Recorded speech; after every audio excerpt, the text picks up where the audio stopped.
Hello, everyone, and welcome back to our podcast. Hi, guys. So happy to have you with us today. How are you doing, Sam? I'm doing great, Emma. Feeling quite energetic today, because our topic today is something that's often about, well, a lack of energy, sometimes. Oh, this sounds interesting. What are we diving into today? Today, we're going to talk about a word that everyone knows. Am I lazy? I think that's a brilliant idea, Sam. It's not about judging anyone, right? It's more about understanding ourselves a little better. And for our listeners, it's great practice for their English too. Talking about everyday feelings and actions. Good starting point. Okay, so one of the biggest things is procrastination. Oh, procrastination. My old friend. Procrastination is when you keep delaying things or putting off tasks that you need to do. For example, you have homework, or even just cleaning your room. If you always say, I'll do it later, I'll do it tomorrow, and then tomorrow comes and you say it again, that's procrastination. Right. So, if you do it again and again, that might be a sign. It's not about delaying something once, but it's more about being a regular habit. Exactly. And this often links to another point, a lack of motivation. Motivation is that feeling of wanting to do something that drives or enthusiasm. Like, if you just don't feel like doing anything, even if things you know you should do. For example, maybe you want to learn a new language, like our listeners learning English. But if you rarely feel motivated to study, practice, or use learning materials, this could be part of the lack of motivation. That makes sense. It's like the desire isn't strong enough to make you act. What else, Sam? Another one is generally having low energy and being quite passive. They might prefer to just sit and watch TV all day, every day, rather than go for a walk, or meet friends, or try a new hobby. There's a general unwillingness to make an effort. Okay, so we have procrastination, lack of motivation, and low energy or passivity. How about avoiding responsibility? This is a big one. Sure, imagine you're working in a team, and there's a difficult task. If someone consistently tries to avoid being the person who has to do that task, that's avoiding responsibility. Or even in the family. If there are chores to do and one person always disappears when it's time to do them, that can definitely seem lazy to others. It can. And it often links to another point. Always looking for the easiest and shortest way. It means not wanting to put in the effort if there's a simpler, maybe less effective way to do something. Exactly. It's one thing to be efficient and find smart ways to do things. That's good. But on the other hand, instead of cooking a healthy meal, you always eat instant noodles because it's quicker and easier, which is not good for you in the long run. That's a good example. Doing it once or twice is fine, but if it's the default mode, Correct. Another interesting one is difficulty in setting goals. If you don't really know what you want in life, it can be hard to find the motivation to do anything. If you have no goals, then why would you push yourself? Why would you make an effort? so if you don't have a target, you don't have a reason to move.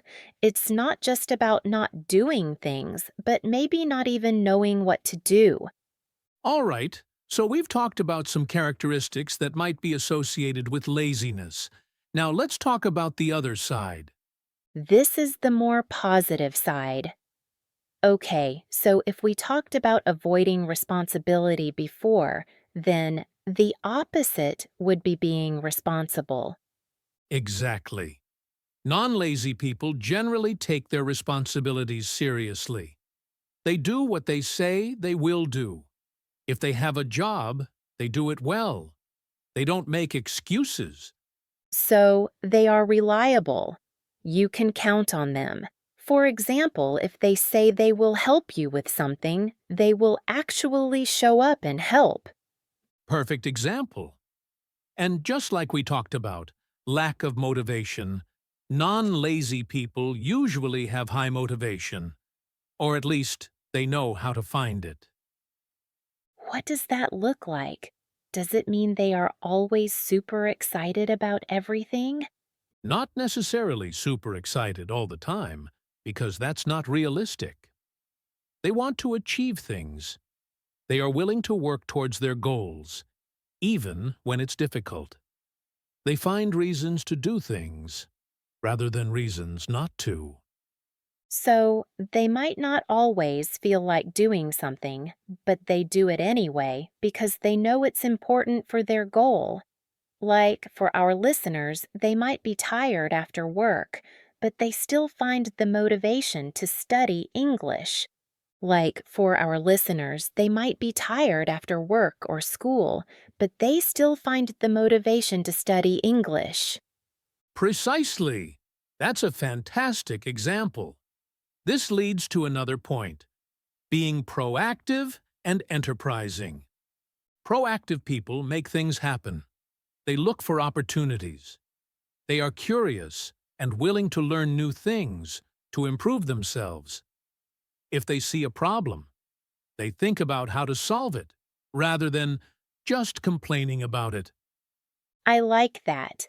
Instead of saying, "This is boring," they might say, "How can I make this more interesting?" Or, "What can I learn from this?" Exactly. And of course, the other ones are hard work and perseverance. Perseverance is a great word. It means continuing to do something even when it's difficult or takes a long time. So, people who are not lazy are not afraid of hard work.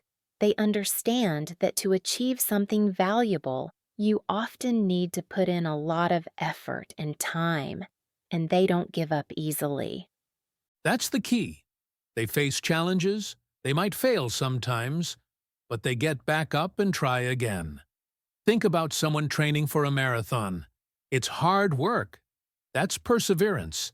That's a great image. Okay, what else? They are usually goal-oriented. They have clear objectives in their life, big or small. They know what they want to achieve, and they make plans to get there. So, having a goal gives them direction and purpose. For example, their goal might be to save money for a house, so they work hard and are careful with their spending. Yes, they understand that time is a valuable resource. They try not to waste it. They might use a planner or make to-do lists. This doesn't mean they don't relax or have fun, but they are more intentional about how they spend their time. Intentional, meaning they do it with a purpose. So, they might schedule time for work, time for study, and also time for relaxation, so everything has its place. You're absolutely right, Emma.